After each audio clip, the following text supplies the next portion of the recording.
السلام علیکم، میرا نام ڈاکٹر انم ہے، میرا تعلق پشاور سے ہے۔ میں نے خیبر ٹیچنگ ہاسپٹل میں نیفرولوجی کی ٹریننگ حاصل کی ہے۔ یہ ٹریننگ 3 سال کی ہوتی ہے اور یہ اسپیشلائز کراتی ہے گردوں کی بیماریوں میں۔ ڈیورنگ اس ٹریننگ کے دوران ٹریننگ میں نے ریسرچ آرٹیکل اپنا ایک لکھا ہے، جس میں نے 1.5 سال ان فیمیلز پہ کام کیا ہے جو پریگنینسی کے بعد گردوں کی بیماری میں مبتلا ہو جاتی ہیں، اور اس ریسرچ کو لے کر میں نے WCN جو کہ دنیا کی سب سے بڑی نیفرولوجی کی کانفرنس ہے، اس میں اپنا آرٹیکل سبمٹ کیا تھا اور وہ سلیکٹ ہوا تھا۔ ابھی مارچ 2026 میں نے یہ آرٹیکل جو کہ انٹرنیشنل لیول پر پبلش بھی ہو گیا ہے، اور میں نے اس کو پریزنٹ کیا ہے ان پرسن جاپان میں۔ میں ایک واحد فیمیل ڈاکٹر تھی پاکستان سے جس کا آرٹیکل سلیکٹ ہوا اور جس کو بہت زیادہ پسند کیا گیا۔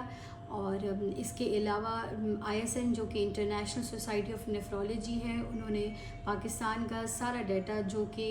پریگننسی سے ریلیٹڈ ہوگا اور نیفرولوجی سے ریلیٹڈ ہوگا، اس کو کلیکٹ کرنے کی ذمہ داری بھی مجھے دی ہے۔ میرے آرٹیکل کا تعلق ان فیمیل سے ہے جو کہ پریگننسی کے بعد گردوں کی بیماری میں جن کو گردے کی بیماری ہو جاتی ہے۔ اس میں کچھ ایسے مریض ہوتے ہیں جو کہ کچھ 3-4 مہینے کے بعد ٹھیک ہو جاتی ہیں، اور کچھ ایسی پیشنٹس ہوتی ہیں جو کہ گردوں کی بیماری میں مکمل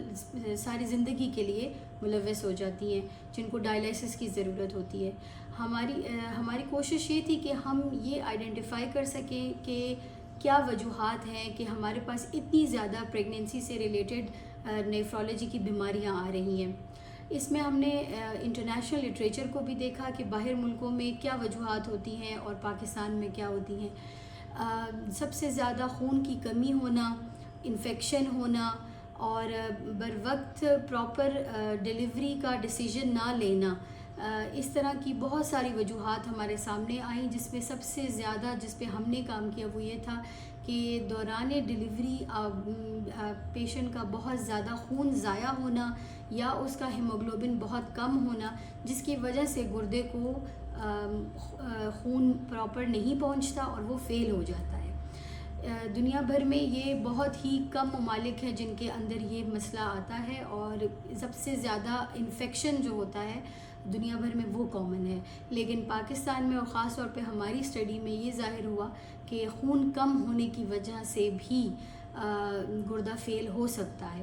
تو اس پہ جب ہم نے کام کیا اور یہ ڈیٹا ہم انٹرنیشنل لیول پر لے کر گئے، تو انہوں نے کہا کہ پاکستان کو تو اس چیز پہ بہت زیادہ کام کرنے کی